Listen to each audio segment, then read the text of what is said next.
آج عظمہ بخاری صاحبہ نے جواب دیا ہے فیصل واڈا صاحب کو، اور انہوں نے کہا کہ یہ جو فیصل واڈا جو ہے یہ انتہائی سستا شاہ رخ خان ہے، اور اس کو یہ شاہ رخ خان بنا پھرتا ہے، اور یہ ایک ذہنی مریض انسان ہے۔ یہ اچھا ہوا ہے، یہ بہت اچھا ہوا ہے، یہ ہونا چاہیے تھا، اور یہ ہوگا بھی آگے۔ آپ کو جواب اس کے نظر آئیں گے، اور یہ لڑائی آگے اب آپ کو بڑھتی ہوئی نظر آئے گی، یہ آپ کو کہیں رکتی ہوئی نظر نہیں آئے گی۔ لیکن اس دوران بھی ایک بات اگر کسی کو یاد ہو، ہم آپ کو کہتے تھے جب یہ جنگ ختم ہو جائے گی تو کچھ پالشیے باہر آئیں گے اور وہ یہ کہیں گے کہ نواز شریف نے اس لیے کوئی بات نہیں کی کہ نواز شریف لارجر پکچر کو دیکھ رہے تھے، نواز شریف کی خاموشی کی وجہ سے ہندوستان نے اتنے بم روک دیے، نواز شریف کی خاموشی کی وجہ سے ہندوستان نے براموس چلانے بند کر دیے تھے، نواز شریف خاموش تھے تو کچھ منظرنامہ تبدیل ہو گیا۔ یہ لوگ نکال کے لے کے آئیں گے ایسی منطقیں، اور اب وہ منطقیں آنا شروع ہو گئی ہیں۔ منطق کیا آ گئی ہے جی؟ سب سے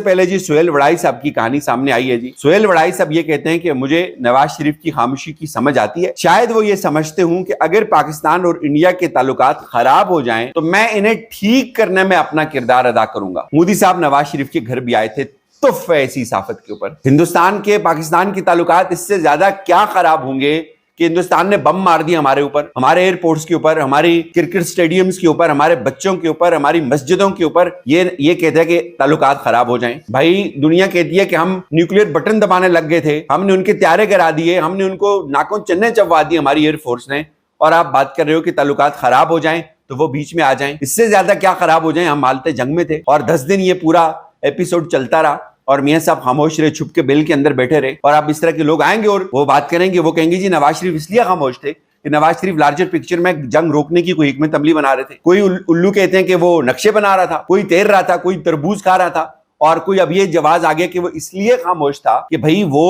صلح کرانے کا انتظار کر رہا تھا۔ وہ کہہ رہا تھا کہ جب نیوکلیئر بٹن دب جائے، مر جائے 5-6 کروڑ بندہ، اور پھر نواز شریف اور مودی جائیں گے، وہ صلح کر لیں گے۔ اس طرح کے لوگ بھی آپ کی صحافت کے بڑے بڑے نام ہیں، وہ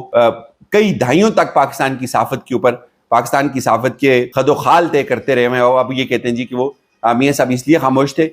چونکہ میاں صاحب جو ہے وہ لارجر پکچر میں امن کی بات کر رہے تھے، اور ان کو سہیل وڑائی صاحب کو میاں صاحب کی جو خاموشی ہے وہ سمجھ آ گئی ہے۔ اب ذرا بات کرتے ہیں امین الدین خان صاحب اور مخصوص سیٹوں کے کیس میں۔ مخصوص سیٹوں کے کیس میں جی پھر رولا پڑ گئے۔ ایک تو آج اس کیس میں یہ حامد خان صاحب نے یہ استدعا کی ہے، انہوں نے کہا کہ جب تک 26ویں آئینی ترمیم کا فیصلہ نہیں ہو جاتا تو آپ اس مخصوص سیٹوں کے کیس کو فی الفور ملتوی کریں، اور ساتھ یہ بھی کہا ہے کہ آپ اس تمام کیس کی کارروائی کو لائیو چلائیں، اور ساتھ یہ بھی کہا ہے کہ آپ یہ میری جو درخواستیں ان کے اوپر آپ سب سے پہلے ہمارے دلائل سنیں۔ کل اب یہ دلائل سنے جائیں گے، لائیو تو یہ ہوگا نہیں، لیکن اس کیس میں جسٹس امین الدین خان صاحب ایک کردار ہیں جو اب اس بینچ کی سربراہی کر رہے ہیں۔ وہ کردار ہیں، آپ کو یاد ہوگا جب یہ پہلے منصور علی شاہ صاحب نے یہ فیصلہ دیا تھا تو اس وقت ایک اختلافی نوٹ آیا تھا جس میں یہ کہا گیا تھا کہ کوئی ادارہ سپریم کورٹ کے اکثریتی بینچ کا فیصلہ تسلیم نہ کرے، یعنی وہ فیصلہ جو جسٹس منصور علی شاہ صاحب کی سربراہی میں بینچ نے دیا تھا، تو یہ جج صاحب جو تھے امین الدین خان صاحب، انہوں نے کہا تھا کہ کسی ادارے کے اوپر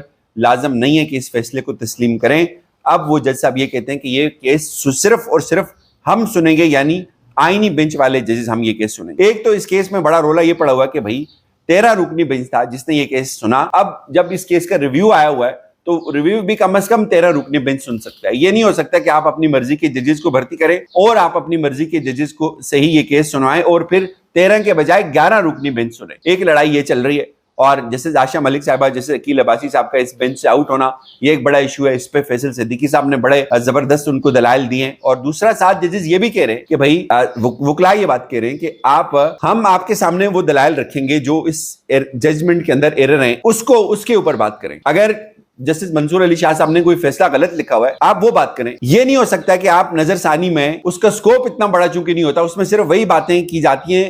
اگر جو اوریجنل ججمنٹ میں کوئی بات غلط ہو، کوئی فیصلے میں کوئی چیز غلطی ہو، اس غلطی کی نشاندہی کی جاتی ہے، نئی کوئی دلیل اس کے اندر ایڈ نہیں کی جاتی چونکہ اس کا سکوپ اتنا بڑا نہیں ہوتا۔ اب وہ یہ کہہ رہے ہیں کہ بھائی سب سے پہلے تو ہمیں یہ بتائیں کہ نظر ثانی ہونی کس کی ہے؟ کیا منصور علی شاہ صاحب نے جو فیصلہ دیا ہے کہ یہ سیٹیں پاکستان تحریک انصاف کو ملنی چاہیے، کیا اس کی نظر ثانی آپ کر رہے ہیں؟ اس کی نظر ثانی کے لیے تو یہ بہت ضروری ہے کہ کم از کم بینچ اتنا بڑا ہونا چاہیے جس بینچ نے جتنا فیصلہ لکھا تھا۔ لیکن امین الدین خان صاحب کبھی کہتے ہیں کہ اس کیس میں بڑے سکم ہیں، بڑی اینٹی کلاک وائز چیزیں ہوئی ہیں، کبھی کہتے ہیں کہ نہیں یہ کیس ہم سنیں گے، 13 رکنی بینچ بھی نہیں سنے گا، اور اس میں صرف ہم سنیں گے جو آئینی بینچ کے لوگ ہیں، اور بے شک 11 رکنی بینچ بھی سنے. کبھی ہسٹری میں ایسا نہیں ہوا کہ سپریم کورٹ کا کوئی بھی نظر ثانی کا کیس جو اوریجنل بینچ ہو اس سے بھی کم بینچ اس کی نظر ثانی سن رہا ہو. یہ کبھی بھی نہیں ہوا. بہرحال یہ سپریم کورٹ کے اندر آج ہو رہا ہے. اجازت دیجیے، اپنا خیال رکھیے گا. خدا حافظ.